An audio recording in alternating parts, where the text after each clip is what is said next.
justificação. Saudações cristãs a todos aqueles que visitam este canal. Me chamo Marcos Lopes, seja bem-vindo ao canal Resistência Apologética. Senhores, em Romanos capítulo 1, versículo 17, diz a inerrante e infalível palavra de Deus: porque nele se descobre a justiça de Deus de fé em fé, como está escrito, mas o justo viverá pela fé.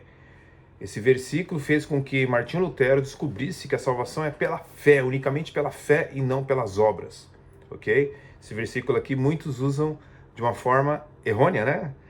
Olha, eu vou viver pela fé, vou só trabalhar na igreja, etc e tal. Não é isso que o texto está ensinando com outros contextos bíblicos, ok? É justamente o contrário, tá? Agora, qual é a diferença do pensamento bíblico, né, da doutrina bíblica da justificação, né, no contexto católico, arminiano e no contexto reformado? Qual é a diferença da doutrina da justificação? Bem, o pensamento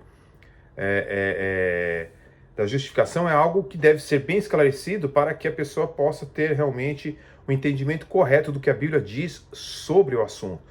Então, a gente percebe que o primeiro pensamento, que no caso são os católicos romanos ou os romanistas, né, ele ensina que a relação da obra de Cristo, que Deus ele outorga por meio do batismo cristão uma infusão de graça divina, ok? Pela qual todo o pecado purgado da alma e de toda a base para aplicação da pena é extraída e o pecado é feito inerentemente. Dessa forma a pessoa é feita justa ou santo, tá? Essa característica é a primeira justificação. Eles entendem dessa forma. Então, em benefício do novo princípio de vida espiritual, assim, a comunicação é através do batismo ou regeneração e é habilitado a realizar boas obras, as quais são verdadeiramente meritórias e por conta das quais ele é acolhido no céu. Tá? Esse é o ponto de vista, então, romanista, o ponto de vista da justificação, do ponto de vista da Igreja Católica. Porém, agora vamos para o segundo tipo de pensamento sobre a justificação, a doutrina da justificação, que seria a dos arminianos, ok? Bem, os arminianos entendem que por causa de Cristo, o que ele fez, tá? Aprove a Deus conferir a todos graça suficiente e aceitar a obediência imperfeita do ser humano, ao qual o crente é assim habilitado a apresentar, em lugar da obediência perfeita solicitada na Bíblia, sob o pacto feito com Adão, e por conta dessa obediência imperfeita, outorga-se a ele graciosamente a vida eterna. Então ele, da mesma forma como católico, ele tem que perseverar para obter esta salvação. O terceiro pensamento sobre a justificação, né, eu poderia explanar outros pontos de vista, como molinista, etc. e tal, mas vamos nos prender em três. Né? Primeiro eu comentei sobre o modelo católico, o segundo ponto de vista vimos o arminiano. Se você não entendeu, pode retornar, rebobina a fita e você vai entender. O terceiro ponto de vista sobre a justificação é o ponto de vista protestante, ok? Do qual a doutrina protestante mostra Cristo como o representante, o substituto dos pecadores ou do seu povo, tá? Assume então um lugar sob a lei e no nome deles e por causa deles cumpre deles toda a justiça, sendo feito com isso uma perfeita e infinitamente meritória satisfação da lei e da justiça de Deus, tá? A justiça do qual é imputada ou lançada na conta do crente em resposta a tudo isso, ok? Ele é gratuitamente perdoado e declarado justo à vista de Deus, tendo direito e não só a remissão do pecado, mas também a vida eterna. Tá? Ele está unido, então, a Cristo pela fé, ok? O crente se torna participante de sua vida, de maneira que o remido não vive, mas é Cristo que vive nele. E a vida que o cristão agora vive na carne, ok? Vive-se pela fé, no Filho de Deus, que amou-se e entregou-se por ele.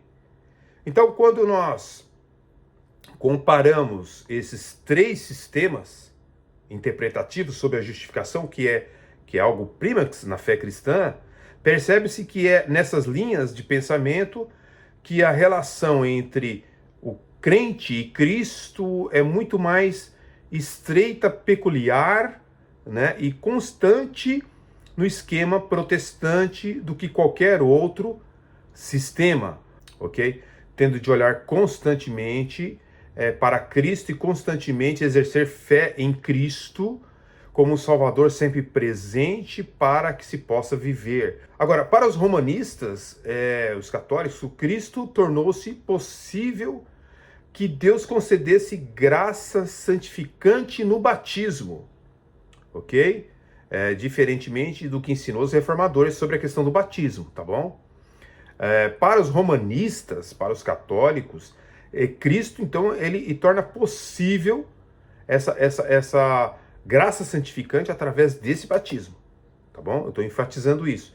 Já os remonstrantes, que depois os herdeiros, os atuais arminianos, se tornou possível conceder a todos os homens graça suficiente por meio da qual se santifiquem e se salvem, tá? Então nós temos aí essas três interpretações, mas que a correta, que eu vejo mais, é realmente a protestante, porque ela coloca o homem na centralidade do que ele é realmente. O entendimento tradicional sobre o ensino da salvação, compreendido na Igreja Católica, por exemplo, é que a salvação ela está baseada em fé e obras, tá? Isto é muito comum no catolicismo popular, ok? No entanto, o problema central é que o catolicismo não distingue de forma adequada entre justificação e santificação, tá bom? O entendimento católico é que a justificação não é apenas uma declaração de que a pessoa é justa. Segundo o entendimento católico, é que a justificação não é apenas uma declaração de que a pessoa seria justa, ok? Segundo o catolicismo, na justificação, a pessoa se torna justa, sendo que essa justiça ela é comunicada à pessoa primeiramente por meio do batismo, tornando-se a pessoa membro da igreja e fazendo parte da comunidade da fé. A gente percebe que o catecismo católico, parágrafo de 1992 e de 2010, que declara que a justificação inicial, então, torna a pessoa inteiramente justa e não apenas lhe imputa a justiça. É uma obra de graça e não vem por obras, ok? Ninguém merece essa tal da graça preveniente, que também é falada no arminianismo, a graça preveniente, porém, a graça subsequente, ela se faz necessária para manter e fazer crescer na justificação por ser merecida, ok? Esse merecimento se faz necessário para manter e fazer crescer na justificação e pode ser merecida. Esse merecimento pode advir de atos de caridade, habilitando a pessoa a merecer mais graça e a vida eterna. Bem, os católicos frisam que a fonte desses méritos seja a caridade de Cristo no cristão. Com isso, os apologistas católicos afirmam que a justificação não é um ato forense, mas um processo de transformação interior que habilita a pessoa para receber a salvação final.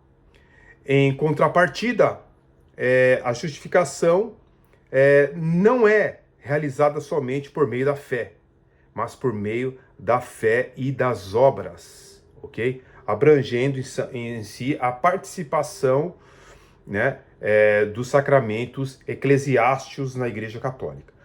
Os católicos declaram também que a justificação não é uma declaração do perdão dos pecados diante do tribunal de Deus, mas a infusão de justiça no ser da pessoa, de maneira que ela se torna santa e apta em ser aceita por Deus.